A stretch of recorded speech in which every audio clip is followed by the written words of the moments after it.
Қайырлы күн ханымдар, бүгін сіздермен бірге шоколадты құлпынайды жасайтын боламыз. Өткен жылдың трендіне айналған шоколадты құлпынайды жақсы көрмейтін қыз-келіншек жоқ шығар, иә? Ең алдымен балғын құлпынайларымызды жақсылап сумен жуып, сыртын осылай құрғақ салфетканың көмегімен құрғатып алатын боламыз.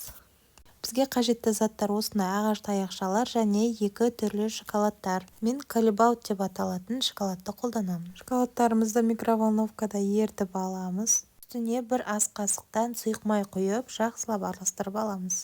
Және де тақтайшамыздың үстін мен осылай пешевой пленкамен орап шықтым. Себебі шоколадтар үстіне қойған кезде жабысып қалмас үшін оңай алынатын болады. Сіздер пергамент қағазын қолдансаңыздар да болады. Құлпынайларымызға ағаш таяқшаларымызды орналастырып алғаннан кейін ерітілген шоколадтарымызға дәл осылай батырып алып шығатын боламыз. Ендігі кезекте құлпынайларымызды тоңазытқышқа 5-6 минут уақыт бойына қалдырып қоятын боламыз. Құлпынайларымыздың үстін өз қалауларыңыз бойынша әсемдеп шықсаңыздар болады.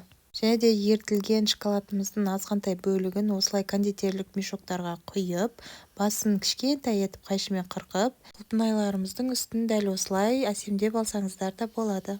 Мен тапсырысқа құлпынайларды жасаған кезде үстіне осындай кішкентай шоколад бөліктерін орналастырып шығамын.